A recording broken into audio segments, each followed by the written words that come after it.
కూరల్లో పచ్చి మామిడికాయ వేసుకొని వండుకుంటే చాలా టేస్ట్‌గా ఉంటుంది కదా! సంవత్సరం అంతా టేస్ట్ రావాలంటే ఇలా ఆమ్చూర్ పౌడర్ చేసి పెట్టుకోండి. చాలా బావుంటుంది. 1 ఇయర్ ఉంటుంది మనకి. ఇలా పచ్చి మామిడికాయలను తీసుకొని బాగా క్లీన్ చేసి తుడుచుకోవాలి నీరు లేకుండా. తర్వాత ఇలా పీల్ ఆఫ్ చేసుకొని మొత్తం పీల్ చేసేసుకోవాలి. తర్వాత చిన్న చిన్న స్లైసెస్‌గా కట్ చేసుకొని ఉప్పు పెట్టుకొని ఒక బాక్స్‌లో అయితే పెట్టుకోవాలన్నమాట. ఇది టేస్ట్ అయితే చాలా బావుంటుంది. 1 ఇయర్ నిల్వ ఉంటుంది మనకి. అలాగే హెల్త్‌కి కూడా చాలా మంచిది. మనకి మామిడికాయ చింతపండు కంటే ఎక్కువ విటమిన్స్ ఉంటాయి. చింతపండు తినడం తగ్గించి వీలైనంత వరకు ఇలా మామిడికాయ పొడులు చేసి పెట్టుకోవడం మంచిది. ఎందుకంటే ఇది మా చిన్నప్పుడు అమ్మమ్మలు కూడా చేసేవారు. ఇప్పుడైతే పెద్దగా ఎవరు చేయట్లా, బయట తెచ్చుకుంటున్నారు. టెంకులు కూడా వేస్తున్నాను. టెంకులు కూడా హెల్త్‌కి చాలా మంచిది. వీటిని కర్రీస్‌లో వేసుకుంటే టేస్ట్ చాలా బాగుంటుంది. 3 డేస్ ఆరబెట్టిన తర్వాత మనకు ముక్కలైతే ఇలా రెడీ అయిపోతాయి. ఇలా బాగా ఎండిన ముక్కల్ని మనం మిక్సీ పట్టుకోవడమే.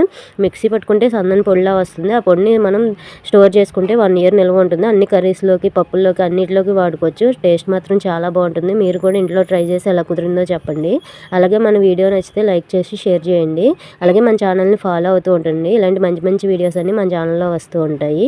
ఇలా ఎండబెట్టిన ముక్కల్ని మామిడోరుగులు అంటారు మా సైడ్ అయితే. మీ సైడ్ ఏమంటారో కామెంట్ చేయండి. మా చిన్నప్పుడు అమ్మ వాళ్ళు వీటితోనే కర్రీ చేసేవారు డైరెక్ట్‌గా ముక్కల్ని వేసి.